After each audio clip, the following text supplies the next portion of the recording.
मरियम मस्जिद में अकेली रहती हैं। अल्लाह कहता है फअरसलना इलैहा रूहना, हमने मरियम के पास अपने फरिश्ते को भेजा जो फरिश्तों का सरदार है, जो फरिश्तों का मुखिया है, जिसका नाम रूहुल अमीन है, जिब्रील है। हमने जिब्रील को मरियम के पास भेजा। फतमस्सल लहा बशरन सविया, और जिब्रील एक बहुत स्मार्ट और हैंडसम इंसान की शक्ल में आए।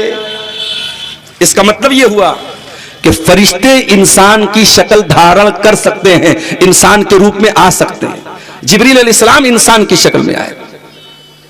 मरियम अकेले अल्लाह की इबादत कर रही हैं, जिब्रील इंसान की शक्ल में उनके सामने आए।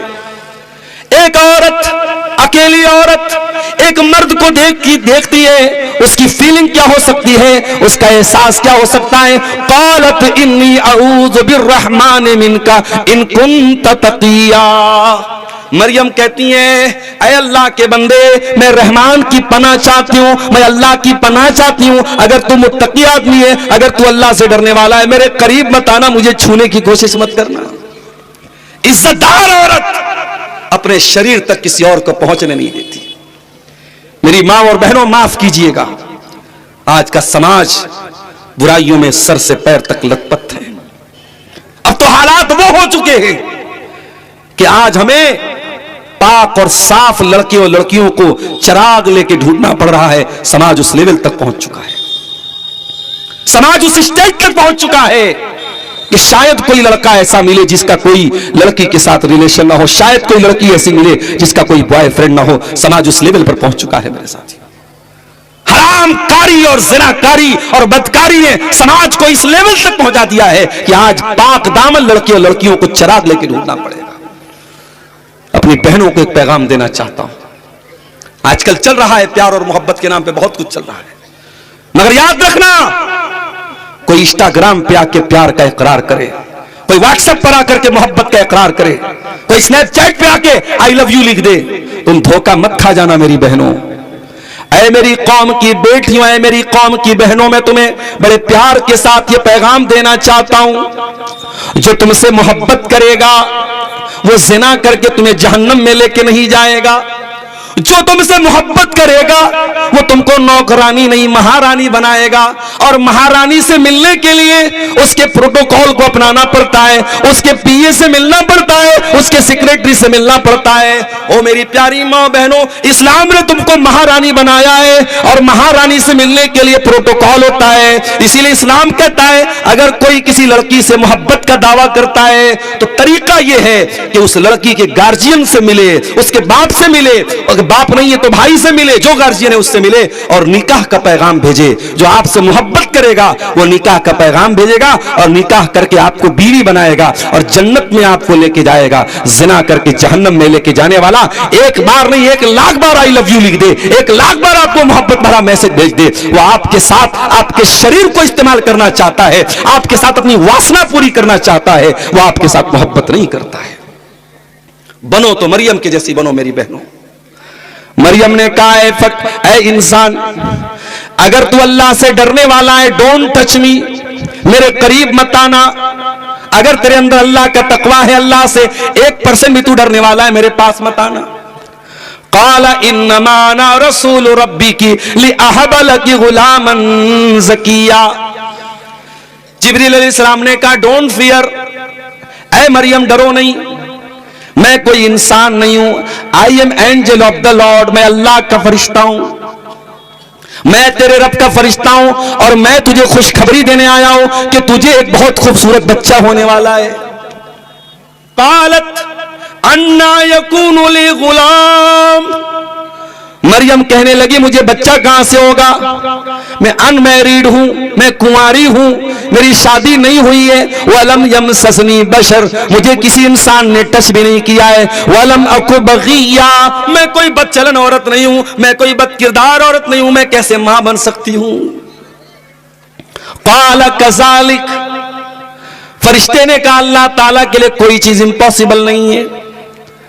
इन्नमा हुआ अम्रु रब्बिक, ऐ मरियम ये तेरे रब का हुक्म है, तेरे रब ने कह दिया कि ये होना है तो हो करके रहेगा।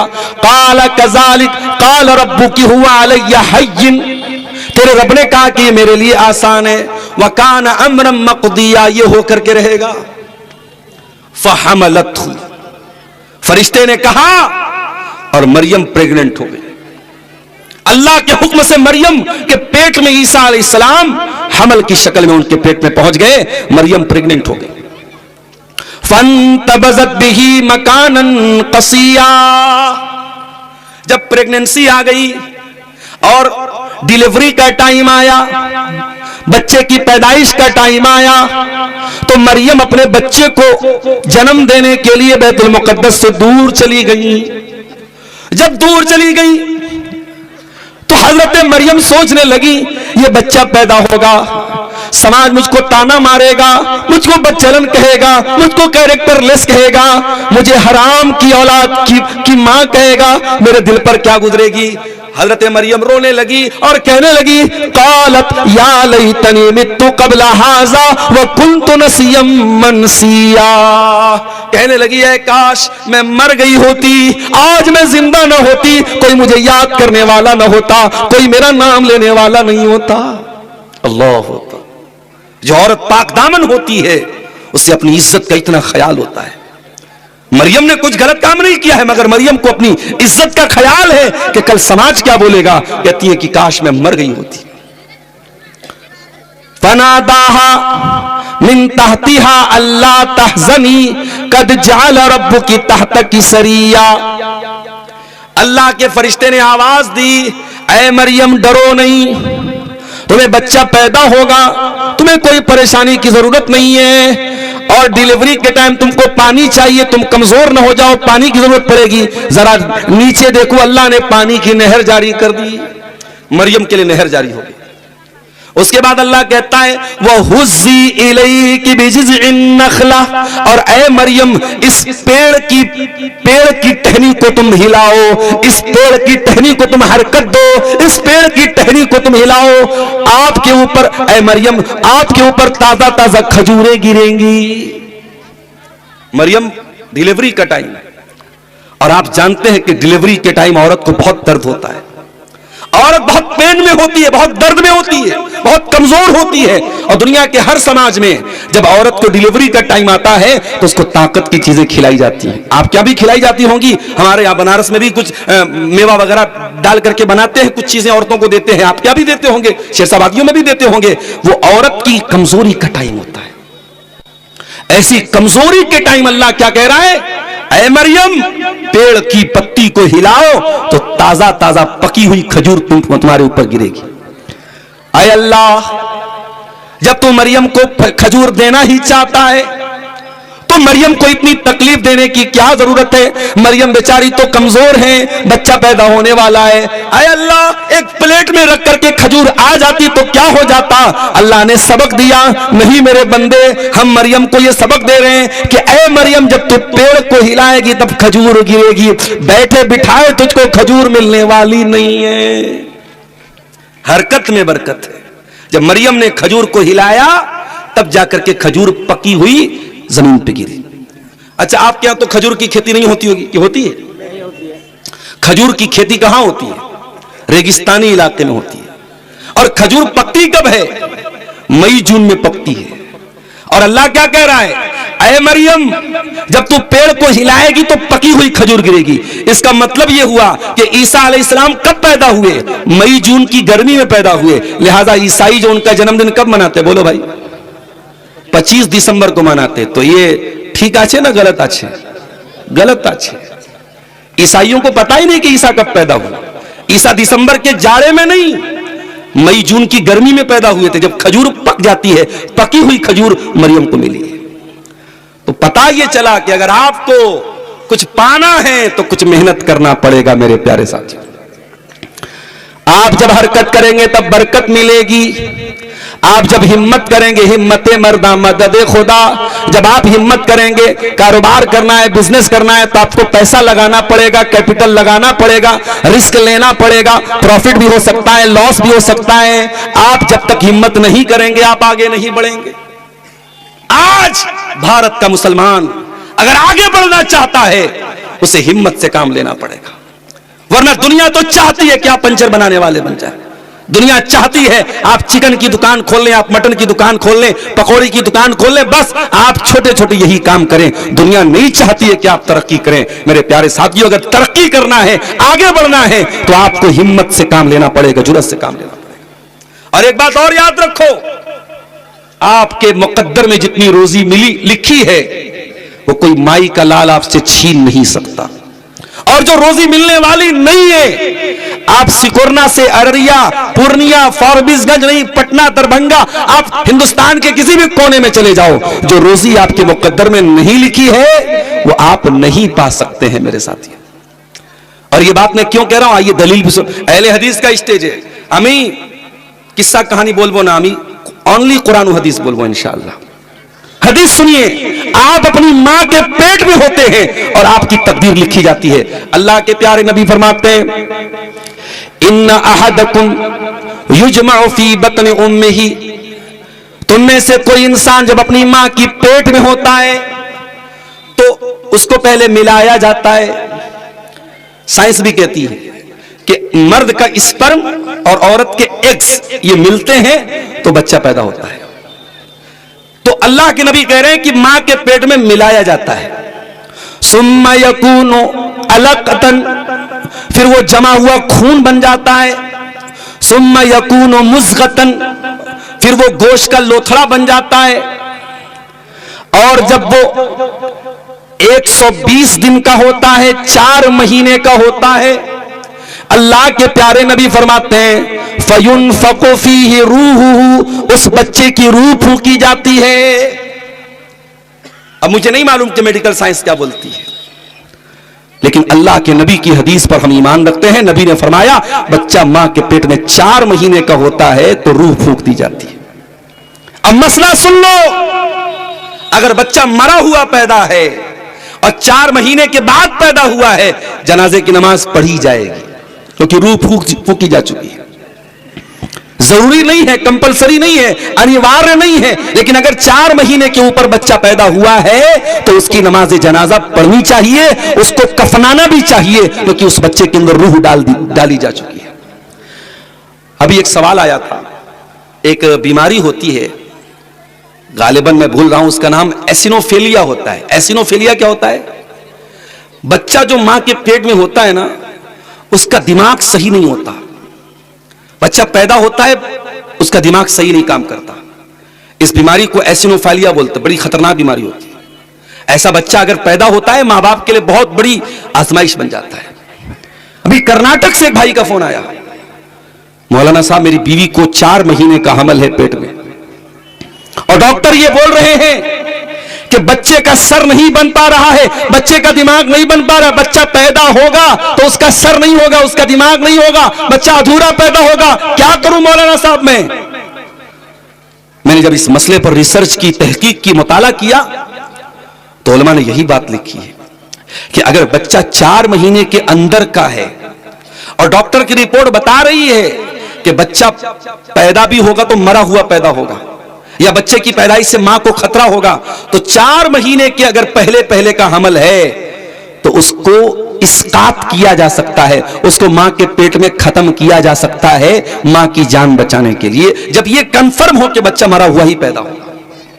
लेकिन अब अगला जुमला सुनिएगा, अगर बच्चा 4 महीने के ऊपर का हो चुका है, मां के पेट में 4 महीने के ऊपर का हमल हो चुका है, तो चूंकि उसके अंदर रूह डाली जा चुकी है, अब उलमा कहते हैं बहुत खतरनाक बात है। अब उसे मां के पेट में उसको इस्कात करना, खत्म करना, यह तभी जायज है जब बहुत आखिरी स्टेज हो और यह यकीन हो कि बच्चा जिंदा नहीं रह सकता है और बच्चे की डिलीवरी का कोई चांस नहीं है, और डिलीवरी होगी तो मां की जान को खतरा होगा, तभी बच्चे का एबार्शन किया जाएगा। वरना आम हालात में बच्चे को मां के पेट में 4 महीने के बाद तो किसी भी हालत में खत्म नहीं किया जा सकता। अल्लाह अकबर। अब वो साहब बताने लगे कि मौलाना डॉक्टर ये बोल रहा है कि 4 महीने के ऊपर का हो चुका है, 5 महीने का हो चुका है, और अब बच्चा पैदा करना ही पड़ेगा। अब बेचारे सोचो, एक बाप के लिए, एक मां के लिए कितनी तकलीफ की बात है। कहा 5 महीने का बच्चा हो चुका है, अब डॉक्टर कह रहा हम 5 महीने में डिलीवरी करेंगे। बच्चा पैदा होगा, हो सकता है पागल हो सकता है सर ही ना हो सकता है दिमाग ही ना हो।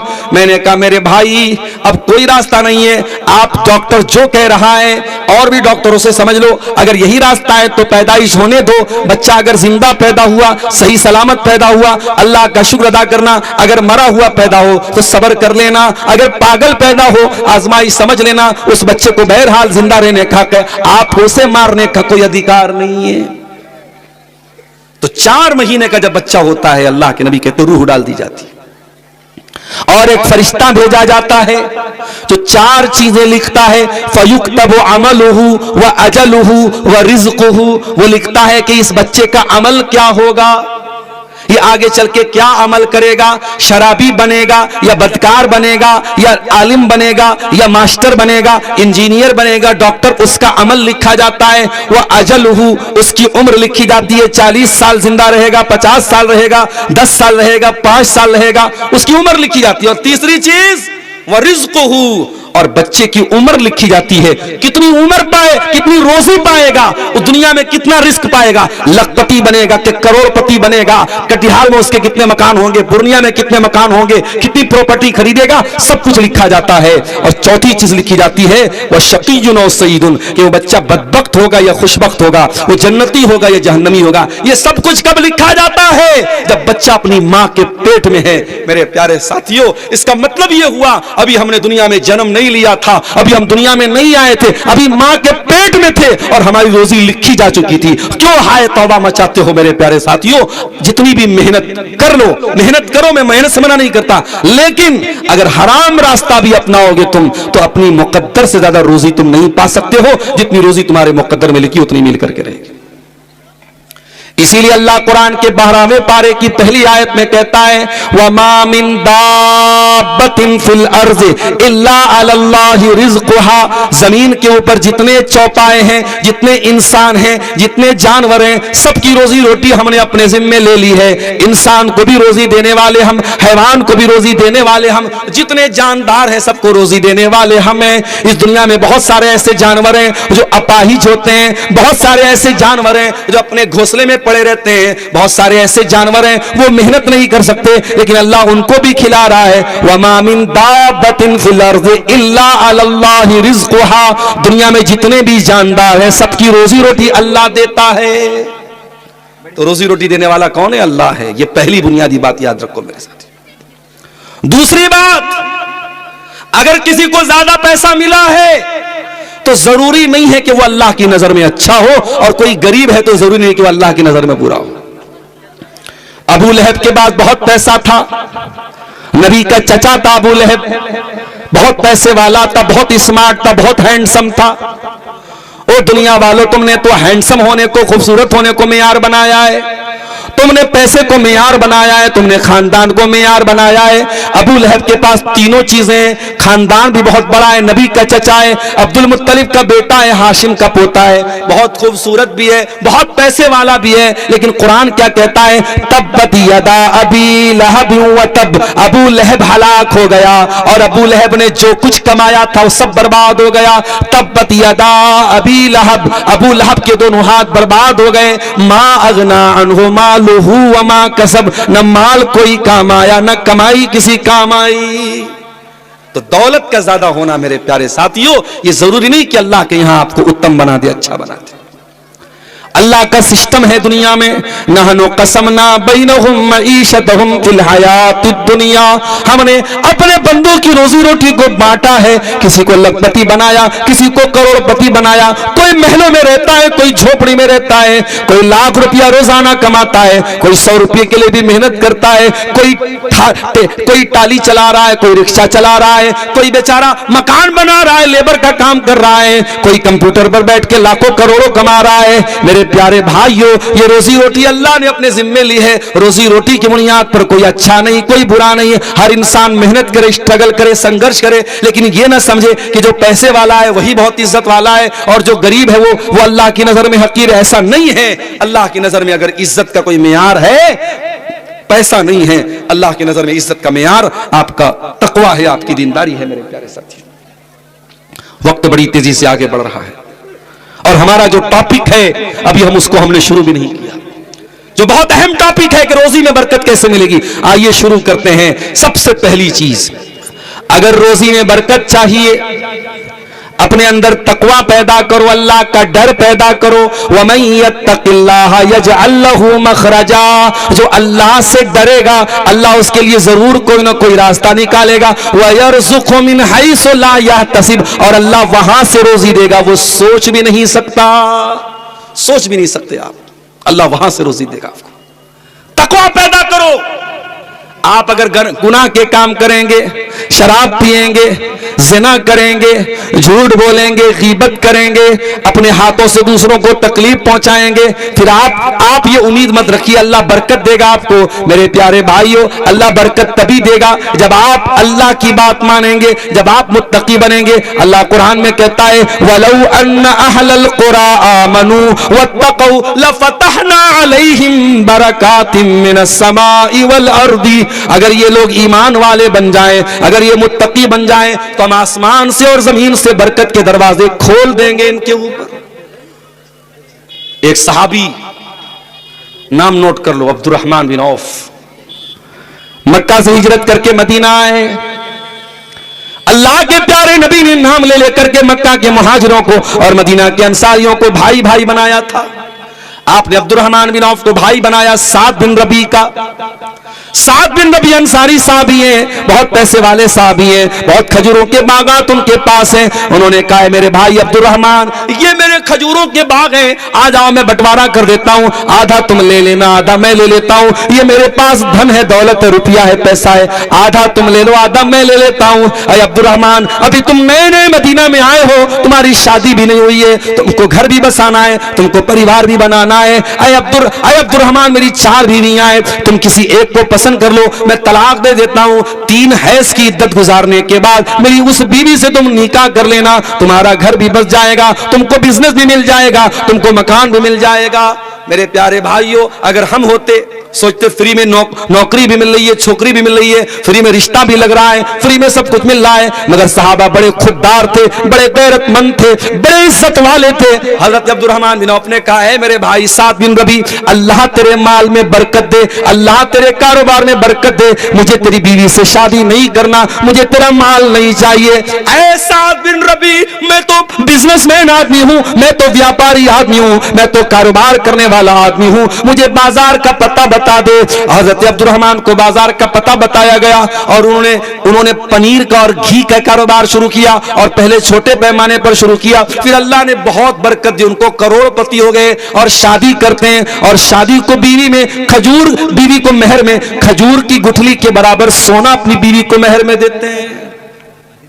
इसका मतलब यह हुआ कि अगर आप सच्चे दिल के साथ, ईमान के साथ, नेक नियति के साथ, अगर तकवा के साथ काम करेंगे, अल्लाह ताला जरूर आपको रोजी रोटी देगा। मेरे साथियों, अल्लाह बरकत देगा आपको। जब आपकी जिंदगी में तकवा ही नहीं होगा, जब आपकी जिंदगी गुनाहों से भरी होगी, तो कुरान क्या कहता है, ज़हरल फसादु फिल बर्रि वल बहरि बिमा कसबत अयदिन नास। मेरे बंदो, जमीन में जहां पर भी तुमको बिगाड़ नजर आ रहा है, तबाही नजर आ रही है, वो तुम्हारे अपने करतूतों का नतीजा है। और आगे बढ़िए, बरकत हासिल करने का दूसरा रास्ता, इस्तिगफार पढ़िए कसरत से अल्लाह ताला से तौबा कीजिए, अपने गुनाहों पर अल्लाह से माफी मांगिए, बार बार अल्लाह के सामने अपने गुनाहों का इकरार कीजिए कि अय अल्लाह, मैं बहुत गुनहगार हूं, बहुत गुनाह किए हैं मैंने, अय अल्लाह तुम मेरे गुनाहों को माफ कर दे। इसको उर्दू में भी बोल सकते हैं, इसको बंगला में भी बोल सकते हैं, और अरबी में बोलेंगे तो क्या बोलेंगे, अस्तगफिरुल्लाह मिन कुल्लि ज़ंबिन व अतूबु इलैहि। इसी को इस्तिगफार बोलते हैं, इसी को तौबा बोलते हैं। और अल्लाह के नबी फरमाते हैं, मन लज़िमल इस्तिगफारा, जो बार बार इस्तिगफार करेगा, अल्लाह ताला हर तंगी से निकलने का रास्ता उसको देगा और ऐसी जगह से रोजी देगा वो सोच भी नहीं सकता। इमाम हसन बसरी के पास एक आदमी आया, उसने कहा, इमाम साहब, शादी के कई साल हो गए, औलाद नहीं हो रही है, कहा जाओ इस्तिगफार करो। दूसरा आदमी आया, इमाम साहब बारिश नहीं हो रही, सूखा पड़ा है, उन्होंने कहा जाओ इस्तिगफार करो। तीसरा आया, इमाम साहब नदी नाले सूख गए, पानी की बड़ी किल्लत हो गई है, फरमाया जाओ इस्तिगफार करो। चौथा आया, कहा इमाम साहब मेरे बागों में फल पैदा नहीं हो रहे हैं, बाग सूख गए मेरे। कहा जाओ इस्तिगफार करो। इमाम हसन बसरी के शागिर्दों ने पूछा, इमाम साहब क्या बात है, हर आदमी के सवाल के जवाब में वही जवाब दे रहे हैं, इस्तिगफार करो इस्तिगफार करो। फरमाया मैं ये जवाब अपनी तरफ से नहीं दे रहा हूं, ये कुरान का बताया हुआ जवाब है, ये कुरान का बताया हुआ नुस्खा है। कुरान के 29वें पारे में अल्लाह फरमाता है, हजरत नूह अलैहिस्सलाम अपनी कौम से कहते हैं, फकुल तुस्तगफिरू रब्बकुम इन्नहु काना गफ्फारा। हजरत नूह अलैहिस्सलाम अपनी कौम से कहते हैं, ऐ मेरी कौम के लोगों तुम अल्लाह से इस्तिगफार करो, तुम अल्लाह से अपने गुनाहों की माफी मांगो, अल्लाह बहुत माफ करने वाला है। युरसिलिस समा अलैकुम मिदरारा, जब तुम अल्लाह से इस्तिगफार करोगे अल्लाह आसमान से जोरदार बारिश नाजिल फरमाएगा। वयुमदिदकुम बिअमवालिन व बनीन, और अल्लाह तुमको माल भी देगा और औलाद भी देगा। वयजअल लकुम जन्नातिन वयजअल लकुम अनहारा, और अल्लाह ताला तुम्हें बागात भी देगा और अल्लाह ताला तुम्हें नदियां और नहरें भी देगा। तो ये दूसरा नुस्खा है मेरे साथी, इस्तिगफार कीजिए कसरत से, अल्लाह आपको रोजी रोटी में बरकत देगा। रोजी रोटी में बरकत हासिल करने का तीसरा तरीका, नमाज की पाबंदी कीजिए। नमाज का बड़ा गहरा ताल्लुक है रोजी रोटी से। जब आप पांचों टाइम की नमाज की पाबंदी करेंगे तो अल्लाह ताला आपसे राजी होगा, और जब अल्लाह ताला आपसे राजी होगा तो आपको किसी और का मोहताज नहीं बनाएगा। इसीलिए अल्लाह कुरान में कहता है, वह अमुर अहलका बिस्सलाती वस्तबिर अलैहा, अपने घर वालों को नमाज का हुक्म दो और खुद भी नमाज की पाबंदी करो। ला नसअलुका रिज़्का, और ए नमाज पढ़ने वाले तो ये मत समझना कि हम नमाज के जरिए तेरी रोजी रोटी का नुकसान करना चाहते हैं, हम तुझसे रोजी नहीं मांगते। नहनु नर्ज़ुकुका, हम तो खुद तुझको रोजी देते हैं। हमारा क्या हाल है, दुकान खोल के बैठे हैं, अजान हो रही है हय्या अला सलाह की, हमारी दुकान चल रही है, हम दुकान बंद करने को तैयार नहीं है, हमारा नुकसान हो जाएगा। हम बिजनेस कर रहे हैं, कस्टमर आ गया, नमाज को हमने किनारे कर दिया, पहले कस्टमर को देख रहे हैं। नमाज इतनी हकीर चीज है, इतनी मामूली चीज है नहीं मेरे साथियों। नमाज का टाइम आ जाए तो अपने बिजनेस से कह दो तू साइड हो जा, अपने कारोबार से कह दो तू किनारे हो जा, अपनी दुकान से कह दे तू किनारे हो जा। इसलिए कि अल्लाह के नेक बंदों की पहचान क्या है, फरमाया रिजालुल्लाह तुल्हीहिम तिजारतु वला बैउन अन ज़िक्रिल्लाहि व इकामिस सलाह। अल्लाह के नेक बंदे कारोबार तो करते हैं, बिजनेस तो करते हैं, मगर उनका कारोबार उनको नमाज से गाफिल नहीं करता, उनको अल्लाह के जिक्र से गाफिल नहीं करता। व इकामिस सलाह, वो नमाज भी कायम करते हैं, व ईताई ज़का, वो ज़कात भी देते हैं। यखाफून यौमन ततक़ल्लबु फीहिल क़ुलूब वल अब्सार। अल्लाह के नेक बंदे कयामत के दिन से डरते हैं, जिस दिन आंखें अपनी जगह नहीं रहेंगी और कलेजे अपनी जगह नहीं रहेंगे। अभी आपने खबर सुनी, इंडिगो की 500 से ज्यादा फ्लाइटें कैंसिल हो गई एक दिन में। कितने लोगों को जाना है कहीं से कहीं। एक खबर तो आई कि एक लड़का लड़की की शादी होने वाली है, दुल्हा को दुल्हन के पास जाना है, शादी को पोस्टपोन करना पड़ा। कहीं किसी को एग्जाम देने जाना है, कहीं किसी को इंटरव्यू देने जाना है। एयरपोर्ट पर लोग भूखे प्यासे तड़प रहे हैं और इंडिगो के काउंटर पे कोई उनको जवाब देने वाला नहीं है। ये जरा से एयरपोर्ट पर, और एयरपोर्ट पे कौन लोग होते हैं, जो बड़े बड़े करोड़पति लोग, पैसे वाले लोग होते हैं, ज्यादातर तो वही होते हैं। लेकिन जरा सी फ्लाइट कैंसिल हुई तो एयरपोर्ट पर लोग ये बता रहे हैं कि नफसी नफसी का आलम हो गया, कोई किसी का पुरसाने हाल नहीं है। मेरे प्यारे साथियों, जरा सोचो, जब दुनिया के एयरपोर्ट पर फ्लाइटें कैंसिल हो जाए, ये मंजर आ जाता है, तो कयामत के दिन का मंजर क्या होगा। इज़ शम्सु कुविरत, जब सूरज को लपेट दिया जाएगा। व इज़न नुजूमुन कदरत, जब सितारों की रोशनी खत्म हो जाएगी। व इज़ल जिबालु सुगिरत, जब बड़े बड़े पहाड़ों को चला दिया जाएगा। वइज़ल इशार उत्तिलत, जब 10 माह की गाभिन ऊंटनियों को लोग छोड़ के भाग जाएंगे। वइज़ल वुहूश हुशिरत, जब जंगली जानवर एक जगह सब इकट्ठा हो जाएंगे। वइज़ल बिहार सुजिरत, और जब समुद्रों का पानी खौला दिया जाएगा। वइज़न नुफूस सुब्बिजत, और जब लोगों का ग्रुप बना दिया जाएगा, नेक लोगों का अलग ग्रुप, बुरे लोगों का अलग ग्रुप, नमाजियों का अलग ग्रुप, बेनमाजियों का अलग ग्रुप बना दिया जाएगा। वइज़न नुफूस सुब्बिजत वइज़ल मौऊदतु सुइलत, और जब जिस बच्ची को जमीन में गाड़ा गया था, जिस बच्ची को दुनिया में मारा गया था, उससे पूछा जाएगा बि अय्यि ज़ंबिन कुतिलत, कि ऐ मासूम बच्ची तुझे किस अपराध की सजा दी गई। वो कयामत का दिन होगा मेरे साथी। जो नमाज पढ़ता है उसके दिल में ये डर होता है कि कयामत आने वाली है। इसलिए मेरे प्यारे साथियों, अगर अपनी रोजी रोटी में बरकत चाहते हो तो नमाज पढ़ो। और एक जुमला मेरा और नोट कर लो, नमाज को नमाज की तरह पढ़ो। मौलाना अताउल्लाह शाह बुखारी कहा करते थे, नमाजी 4 टाइप के होते हैं, ठाठ के होते हैं, 8 के होते हैं, 360 के होते हैं और खाट के होते हैं। किसी ने पूछा मौलाना क्या मतलब? कहा ठाठ के वो होते हैं जो 5 टाइम के नमाजी होते हैं, 8 के वो होते हैं जो जुमा मस्जिद में आते हैं, जुमा की नमाज पढ़ते हैं, और 360 के वो होते हैं जो ईद की और बकरीद की नमाज पढ़ते हैं। और फरमाया खाट के वो होते हैं जो किसी के जनाजे में जाके खड़े हो जाते हैं। फरमाया कि ये 4 टाइप के नमाजी होते हैं, तुम फैसला कर दो तुम कौन से नमाजी हो लोगो। नमाजी बनना है तो ठाठ के नमाजी बनो, 5 टाइम के नमाजी बनो, और नमाज की ऐसी चिंता हो तुमको जैसे मोबाइल की चिंता होती है।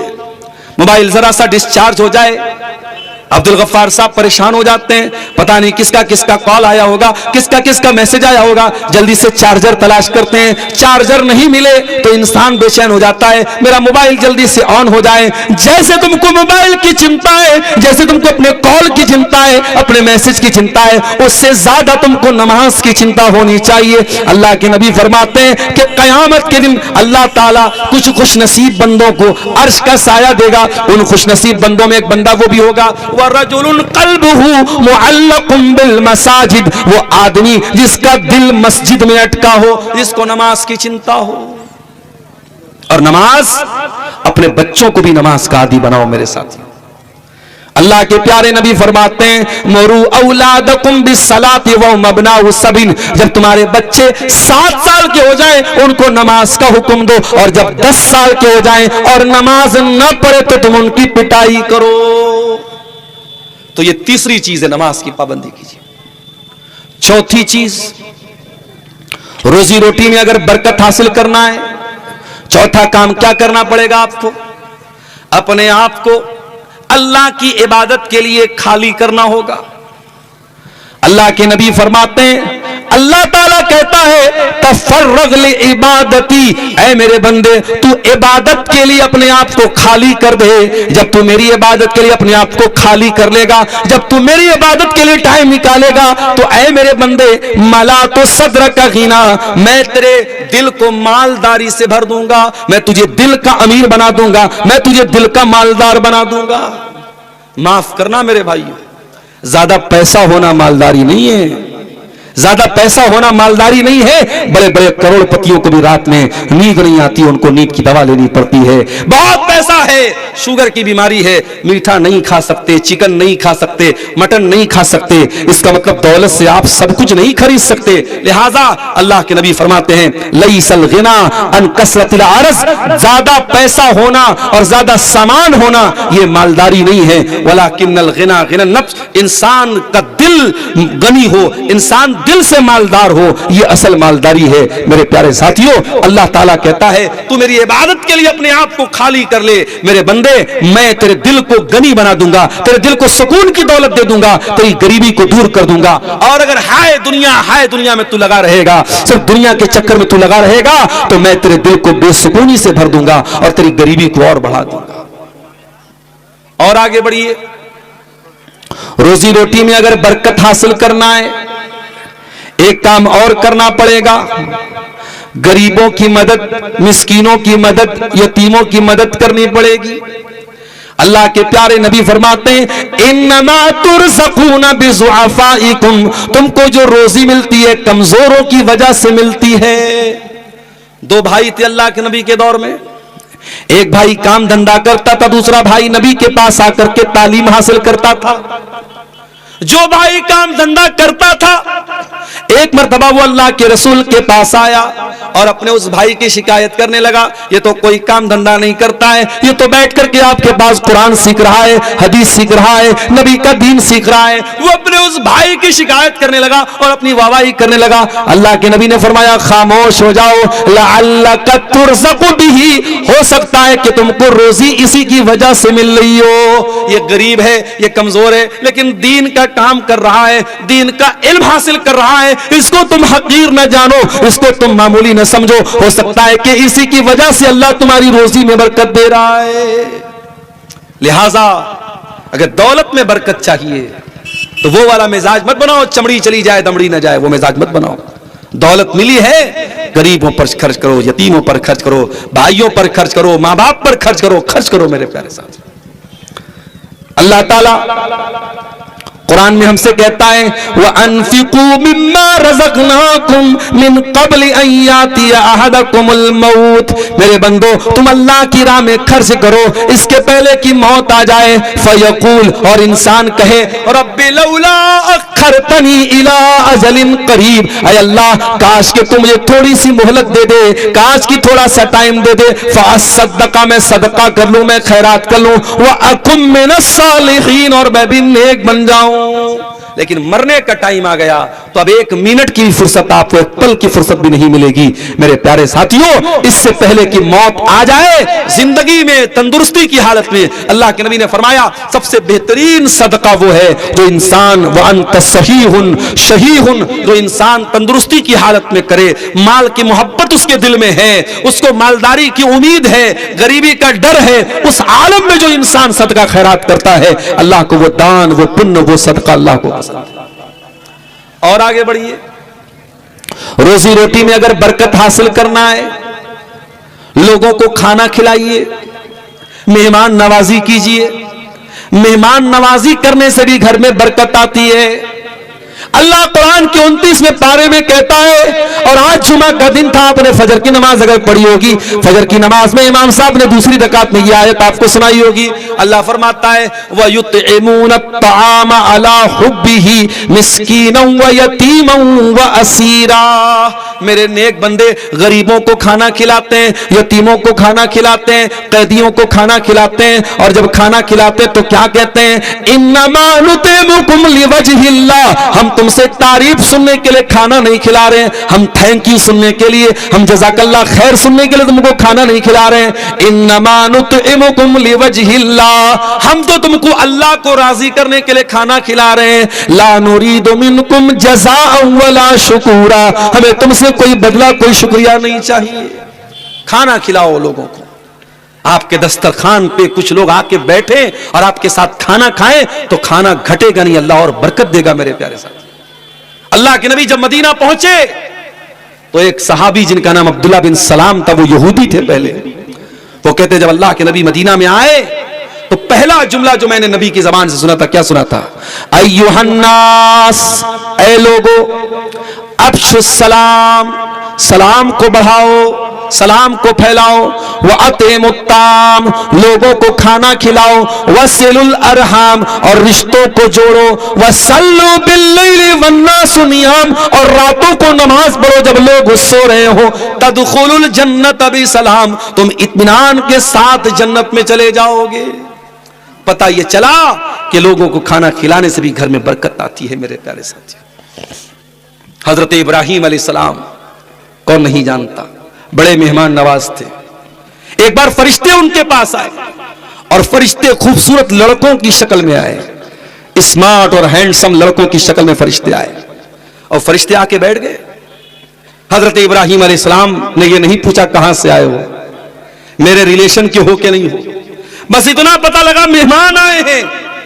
कुरान कहता है फराग इला अहलिही, इब्राहिम दौड़े दौड़े घर वालों के पास गए, फजा अब इजलिन हनीज, और भुना हुआ बछड़े का गोश्त लेके आए।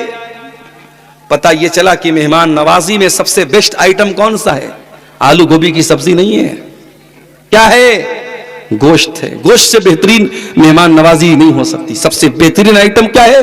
गोश्त का आइटम। अब ये अलग बात है, आपके यहां गोश्त का मतलब खाली नॉर्मल गोश्त है, गोश्त से भी बहुत कुछ बन सकता है। तो गोश्त लेके आए, भुना हुआ गोश्त लेके, फ्राई करके लेके आए।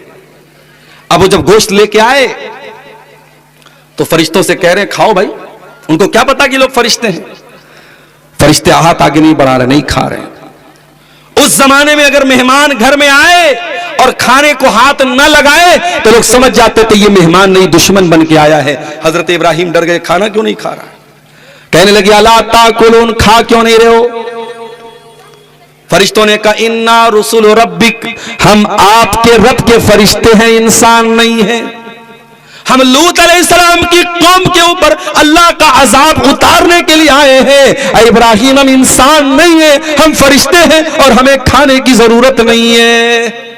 पता ये चला मेहमान को खाना खिलाना हो तो खुद खिलाना चाहिए और मेहमान को रख करके बार बार प्रेशर डालना चाहिए कि क्यों नहीं खा रहे हो। यह तरीका सिखाया मेहमान नवाजी का हजरत इब्राहिम ने। आज तो दो चार मेहमान घर में आ जाएं, हमारी बेगमों के माथे पर बल पड़ जाते हैं। ये कहां की मुसीबत हमारे घर में आ गई।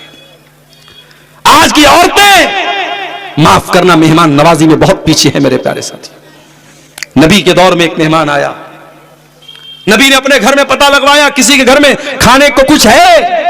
नबी की 9 बीवियां थी, किसी के घर में खाने को कुछ नहीं। नबी की सारी बीवियों ने कह दिया अल्लाह के नबी आज हमारे घर में खाने को कुछ भी नहीं। अल्लाह के नबी खड़े होकर अपील करते हैं मैं युज़ीफ़ ज़ैफ़नी हाज़िहिल लैला, मेरे इस मेहमान को कौन अपना मेहमान बनाएगा? आज की रात कौन खाना खिलाएगा? हजरत अबू तलहा खड़े हुए, अल्लाह के नबी आपके मेहमान को मैं खाना खिलाऊंगा। घर आए, बीवी से कहा है मेरी बीवी मैं नबी के मेहमान को लेके आया हूं, नबी का मेहमान हमारा मेहमान बन के आया है, खाना निकालो। बीवी ने कहा थोड़ा सा खाना है, बच्चों के खाने भर का खाना है, बच्चे खाएंगे तो हम भूखे रहेंगे, हम खाएंगे बच्चे भूखे रहेंगे, मेहमान को कैसे खिलाएं? कहा एक काम करो, नबी का मेहमान लेके आया हूं, खाली पेट तो वापस नहीं कर सकता। एक काम ये करो, बच्चों को बहला फुसला के सुला दो, मैं मेहमान को लेके आता हूं, प्लेट मेहमान के सामने भी रख देना, मेरे सामने भी रख देना।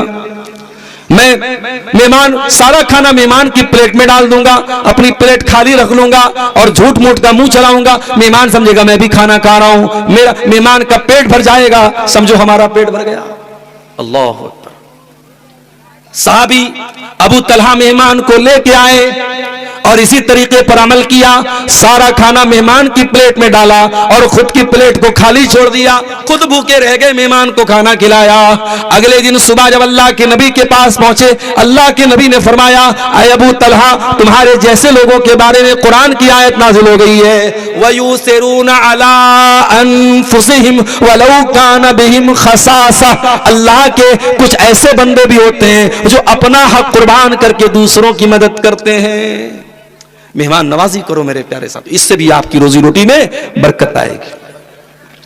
और आगे बढ़िए, रोजी रोटी में अगर बरकत हासिल करना है, अपने रिश्तेदारों का पता लगाइए। अगर आप सिकोरना में रहते हैं, अगर आपकी कुछ रिश्तेदारी प्राणपुर में, कुछ रिश्तेदारी कटिहार में है, कुछ रिश्तेदारी मनिहारी में है, आप अपने रिश्तेदारों को पता कीजिए। अगर उनको कोई जरूरत है, उनकी जरूरत पूरी कीजिए, उनके सुख में काम आइए, दुख में काम आइए। इसको शरीयत में कहते हैं सिला रहमी। और जब आप सिला रहमी करेंगे तब आपकी रोजी रोटी में बरकत होगी। अल्लाह के प्यारे नबी फरमाते हैं तअल्लमू मिन अंसाबिकुम मा तसलून बिही अरहामकुम। ओ लोगों, अपने रिश्तेदारों के बारे में जाना करो, पहचाना करो। आप तो गांव के रहने वाले हैं, बनारस जैसे शहर की मैं बात करता हूं। और 2 कदम और आगे बढ़ो, आज कलकत्ता आप चले जाएं, आप दिल्ली चले जाएं, आप मुंबई चले जाएं, जो बड़े बड़े शहर हैं, मेट्रो सिटीज हैं, वहां बड़े बड़े फ्लैट में लोग रहते हैं। और एक फ्लैट में रहने वाला अपने पड़ोस के फ्लैट में कौन जिंदा हो रहा है, कौन पैदा हो रहा है, कौन मर रहा है, कौन आ रहा है, कौन जा रहा है, इससे कोई मतलब नहीं रखता है। शहरों की जिंदगी ऐसी होती है मेरे साथियों, किसी को किसी से कोई मतलब नहीं है। कौन मेरा रिश्तेदार है, किसके घर में मैयत पड़ी है, ना उसके जनाजे में जाते हैं, ना उसकी कफन दफन में शरीक होते हैं। इस्लाम की ये तालीम नहीं है मेरे प्यारे साथियों। जो आपके रिश्तेदार हैं, जो आपके करीबी लोग हैं, आप उनके सुख दुख में शामिल होइए, उनकी शादियों में जाइए, वो मर जाएं, उनका इंतकाल हो जाए, उनके जनाजे में जाइए और वहां जाकर के आप उनके काम आइए। इसको सिला रहमी बोलते हैं। और अल्लाह के नबी फरमाते हैं जब तुम ऐसा करोगे उससे नतीजा क्या निकलेगा, उससे फायदा क्या मिलेगा? फ़इन्नहा महब्बतुन फिल अहली, इससे परिवार में मोहब्बत पैदा होगी। व मनसातुन फिल असरी, और तुम्हारे मरने के बाद भी तुम्हारा नाम जिंदा रहेगा। व मसरातुन फिल माली, और माल में बरकत होगी, पैसे में बरकत होगी। और आप एग्जाम्पल देख लीजिए, आप अपने गांव में देख लीजिए, कोई हाजी साहब थे, कोई सेठ जी थे, कोई गांव के मुखिया जी थे, बहुत गरीबों की मदद करते थे। आज मरने के बाद भी लोग उनको याद करते हो, लोग याद करते हैं। और जब आप अपने रिश्तेदारों के काम आएंगे तो वो रिश्तेदार आपको दुआएं देंगे, और वो दुआएं जब आपको देंगे मेरे प्यारे साथियों, तो अल्लाह आपके माल में बरकत देगा। जब आप ज़कात निकालें, जब आप दान करें, सदका करें, खैरात करें, तो पहले अपने करीब के रिश्तेदारों के, अपने खानदान के लोगों को तरजीह दें। अगर आपके करीबी लोगों में, खानदान के लोगों में कोई जरूरतमंद है, पहले आप उसको सदका खैरात दें, पहले उसको दान दें, पहले उसको ज़कात दें। जब आप अपने करीबी लोगों को ज़कात देंगे, अल्लाह के नबी फरमाते हैं अपने रिश्तेदार को जब आप सदका करेंगे तो डबल सवाब मिलेगा। सदका करने का भी सवाब मिलेगा और आपको सिला रहमी करने का भी सवाब मिलेगा। और आगे बढ़िए, रोजी रोटी में बरकत हासिल करने का एक और तरीका शरीयत ने बताया। दुआ कीजिए अल्लाह से, और मैं दो दुआएं आपको सिखा रहा हूं, दोनों दुआओं को याद कर लीजिए। पहली दुआ अल्लाह के प्यारे नबी ने अपने दामाद हजरत अली को सिखाई थी, और हजरत अली से कहा था कि ऐ अली, अगर तेरे ऊपर पहाड़ के बराबर भी कर्जा हो जाए और तू ये दुआ पढ़ेगा, अल्लाह तेरे कर्जे को दूर कर देगा। कौन सी दुआ है? गौर से सुनना मुसलमानों, इस दुआ को याद कर लेना। अगर आप रोजी रोटी से परेशान है, कारोबार से परेशान है, सारे तरीके आजमा लेना और साथ में ये दुआ भी पढ़ना, अल्लाह जरूर बरकत देगा। क्या दुआ सिखाई अल्लाह के नबी ने? अल्लाहुम्मा क़्फ़िनी बिहलालिका अन हरामिक, ऐ अल्लाह इतना हलाल दे दे जो मेरे लिए काफी हो जाए। ऐ अल्लाह हलाल की रोजी इतनी दे दे मुझे हराम की जरूरत ना पड़े। वो अगनिनी बिफज़लिका अम्मन सिवाका, और ऐ अल्लाह अपने फजलो करम से इतना मालदार कर दे कि तेरे सिवा किसी और के दर पे जाना ना पड़े। अपना मोहताज बनाना, किसी और का मोहताज मत बनाना। ये बड़ी प्यारी दुआ है, अल्लाह के नबी ने हजरत अली को सिखाई थी मेरे साथियों।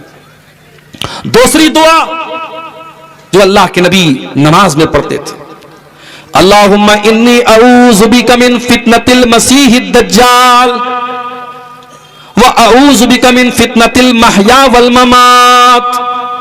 ऐ अल्लाह मैं तेरी पनाह चाहता हूं दज्जाल के फितने से, मैं तेरी पनाह चाहता हूं जिंदगी के फितने से, मैं तेरी पनाह चाहता हूं मौत के फितने से। अल्लाहुम्मा इन्नी अऊज़ु बिका मिनल मासमी वल मगरम, ऐ अल्लाह मैं तेरी पनाह चाहता हूं गुनाहों से, और मैं तेरी पनाह चाहता हूं कर्जों से। कर्जे से भी अल्लाह के नबी पनाह मांगते थे। बहुत इमरजेंसी हो तभी इंसान को कर्जा लेना चाहिए, वरना कर्जा लेने वाले की जिंदगी झूठ वाली जिंदगी बन जाती है। बार बार उसे झूठ बोलना पड़ता है, झूठा वादा करना पड़ता है। इसलिए अल्लाह के नबी ने कर्जे से अल्लाह की पनाह मांगी थी। मेरे प्यारे साथियों, अगर आप रोजी रोटी में बरकत चाहते हैं तो आपको दुआ का सहारा भी लेना पड़ेगा। क्यों? क्योंकि रज़्ज़ाक़ अल्लाह है, राज़िक़ अल्लाह है, रोजी देने वाला अल्लाह है, रिस्क की कुंजियां उसके पास हैं। आप मेहनत कीजिए, आप कारोबार कीजिए, लेकिन उस अल्लाह से भी दुआएं करते रहिए मेरे साथ। रोजी रोटी में बरकत हासिल करना, एक और चीज बता रहा हूं, नोट कर लो उसको। आजकल नजर भी बहुत तेज लगती है। अभी कोई मोहम्मद अल्ताफ नाम का लड़का इसी सीमांचल का है, मैं उसको मैसेज किया है फेसबुक पर, वो मैसेज का जवाब भी नहीं दे रहा है। अगर यहां बैठा हो या मेरी आवाज वहां उस तक पहुंचे तो मैं उससे कहूंगा, वो फेसबुक पर मेरी बच्ची की तस्वीर बार बार वो डाल रहा है। मैं पर्सनली मैं अपने बच्चों की तस्वीर बहुत मैं हराम नहीं समझता हूं, लेकिन मैं परहेज करता हूं। क्यों परहेज करता हूं? मैंने गौर किया है कि जब बच्चों की तस्वीर आप सोशल मीडिया पे डालते हैं, बच्चे बीमार पड़ जाते हैं, नजर लगती है बच्चों की। दुनिया में हर आदमी आपका शुभ चिंतक नहीं है, आपका खैर खा नहीं है। बहुत सारे दुश्मन भी हैं, बहुत सारे हासिद भी हैं, आपसे हसद करने वाले, आपसे दुश्मनी करने वाले। इसलिए छोटे बच्चों की, मासूम बच्चों की तस्वीरें सोशल मीडिया पर मत डाला करो मेरे साथियों। और ये मोहम्मद अल्ताफ नाम का कोई लड़का है, सीमांचल का रहने वाला है, उसने फेसबुक पर कोई पेज बनाया है और चुन चुन करके मेरी बच्चियों का फोटो वो डाल रहा है। गलत काम कर रहा है। मेरी बच्चियों का फोटो मेरा पर्सनल फोटो माना जाएगा और आप अपने चैनल पे, अपने पेज पे उसको डाल रहे हैं बगैर मेरी इजाजत के। ये गुनाह है, ये गलत है और ये हिंदुस्तानी कानून के हिसाब से भी ये गलत है। तो नजर लगती है मेरे साथ। आपका कारोबार बहुत अच्छा चल रहा है, आप बहुत अच्छा पैसा कमा रहे हैं, बहुत सारे ऐसे हासिदीन हैं जो आपसे हसद करते हैं, उनको बहुत नजर आता है ये इतना पैसा कमा रहा है। इसलिए हसद करने वालों के हसद से भी अल्लाह की पनाह मांगा करो। सूरह फलक और सूरह नास कसरत से पढ़ा करो। कुल अऊज़ु बिरब्बिन नास मलिकिन नास इलाहिन नास मिन शर्रिल वसवासिल खन्नास अल्लज़ी युवस्विसु फी सुदूरिन नास मिनल जिन्नति वन नास। ऐ नबी आप कह दीजिए मैं पनाह चाहता हूं लोगों के रब की, लोगों के बादशाह की, लोगों के माबूद की, उस वसवसा डालने वाले खन्नास के शर से, जो लोगों के सीने में शर डालता है, जो लोगों के सीने में वसवसा डालता है। और ये शैतान जिन्नात में से भी होता है और इंसानों में से भी होता है। सूरह नास ये पढ़ा करो मेरे भाई, सूरह फलक पढ़ा करो। कुल अऊज़ु बिरब्बिल फलक, ऐ नबी आप कह दीजिए मैं पनाह चाहता हूं सुबह के रब की। मिन शर्रि मा खलक, हर उस चीज की बुराई से जो अल्लाह ने पैदा की है। वमिन शर्रि गासिकिन इज़ा वक़ब, और मैं अल्लाह की पनाह चाहता हूं रात की बुराई से जब रात छा जाए। वमिन शर्रि नफ़्फ़ासाति फिल उक़द, और जादू करने वालियों के शर से भी मैं अल्लाह की पनाह चाहता हूं जो गिरे लगा लगा करके मंत्र पढ़ पढ़ के फूंक मारती है।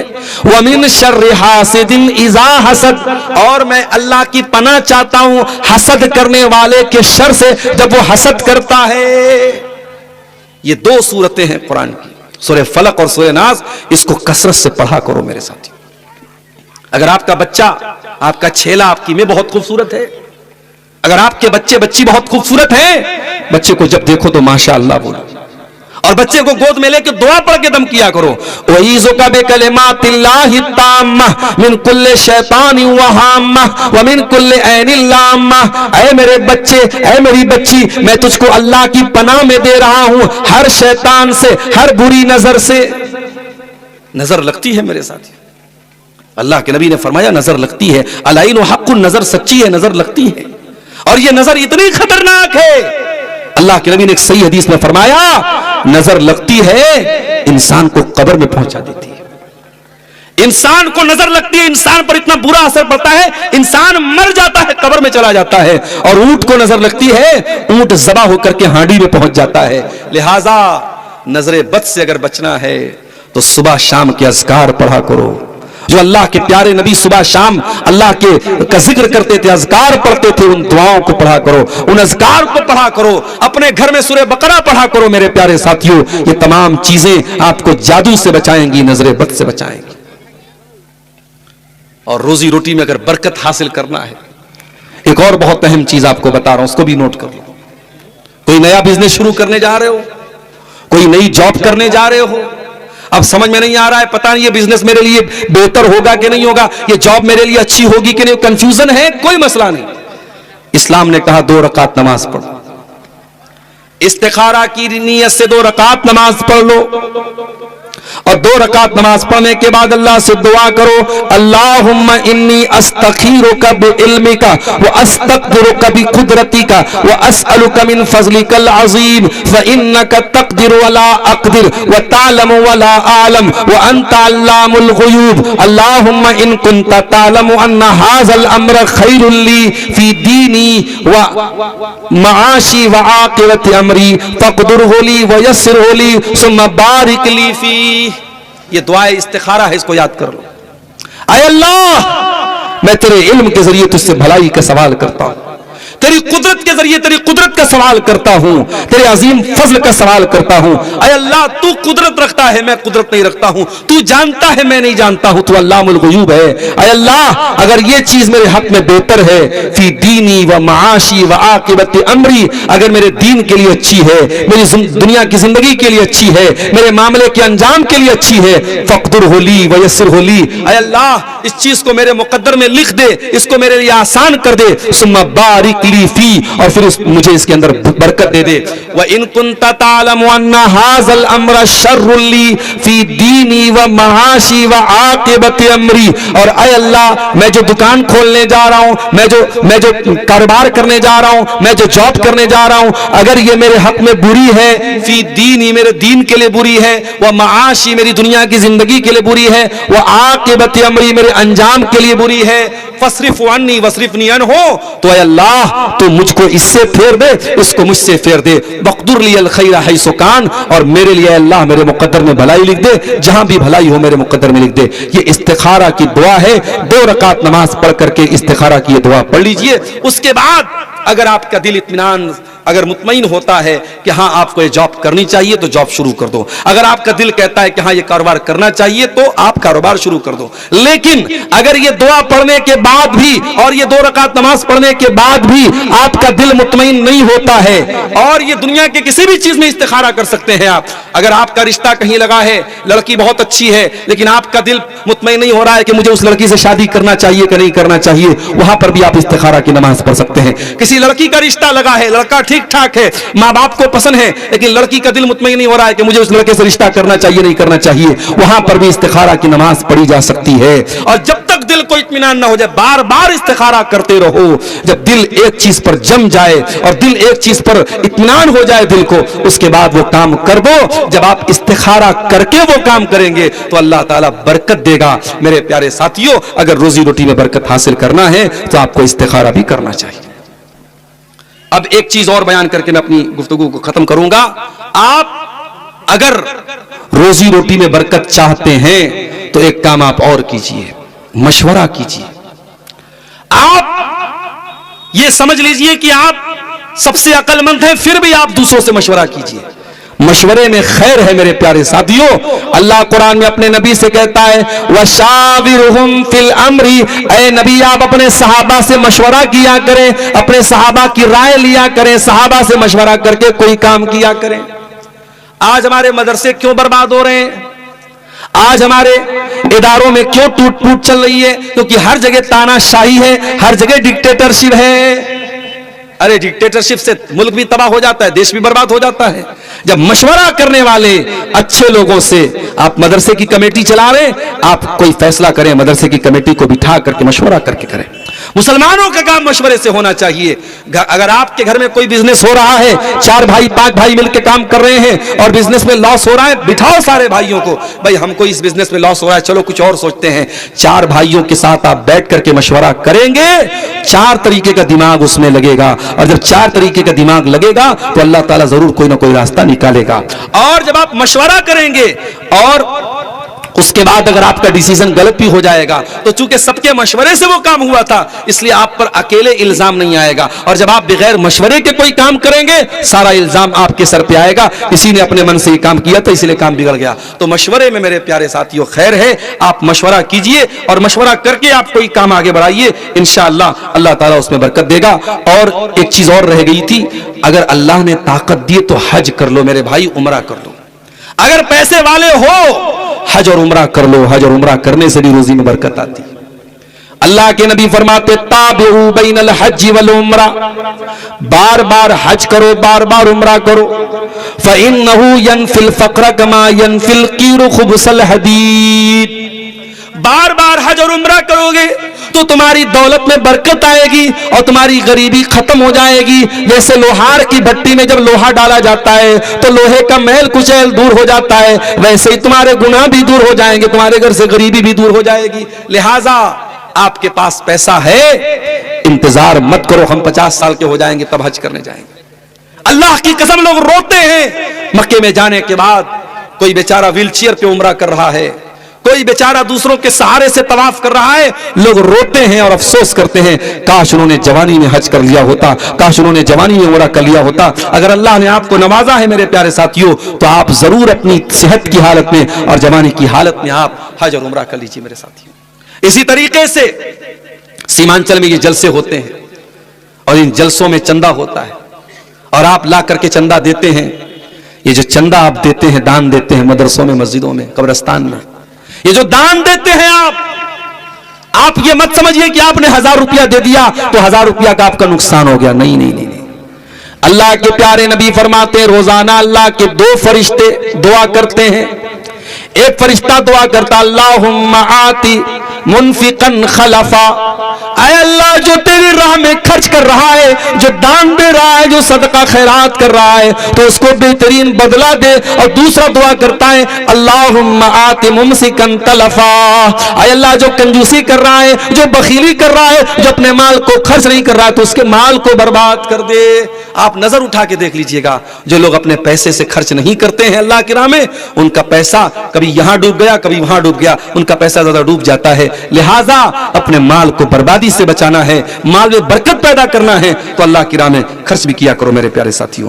तो ये चंद बातें रोजी रोटी में बरकत के ताल्लुक से आपके सामने रखी हैं। एक दुआ और आपको सिखा देता हूं, बड़ी प्यारी दुआ है, अल्लाह के नबी पढ़ा करते थे, अल्लाहुम्मा इन्नी अस्अलुकल हुदा वत्तुका वल अफाफ वल गिना, ऐ अल्लाह मैं तुझसे हिदायत मांगता हूं, ऐ अल्लाह मैं तुझसे पाक दामनी मांगता हूं, ऐ अल्लाह मैं तुझसे, अल्लाहुम्मा इन्नी अस्अलुकल हुदा वत्तुका, ऐ अल्लाह मैं तकवा मांगता हूं और पाक दामनी मांगता हूं और गिना मांगता हूं, मालदारी मांगता हूं। मेरे प्यारे साथियों, अल्लाह से दुआ किया करो, अल्लाह मालदार बनाए, अल्लाह मालदार बनाए, अल्लाह गनी बनाए, अल्लाह किसी का मोहताज ना बनाए, अल्लाह किसी के सामने हाथ फैलाने वाला ना बनाए, अल्लाह देने के लायक बनाए, लेने वाला ना बनाए। ये दुआ अल्लाह के प्यारे नबी किया करते थे। इसी तरीके से अल्लाह के नबी एक और दुआ करते थे, अल्लाहुम्मा इन्नी औज़ु बिका मिनल फ़क्री वल क़िल्लति व ज़िल्लति, ऐ अल्लाह मैं तेरी पनाह चाहता हूं गरीबी से और जिल्लत से और किल्लत से, व औज़ु बिका मिन अन अज़लमा औ उज़लमा,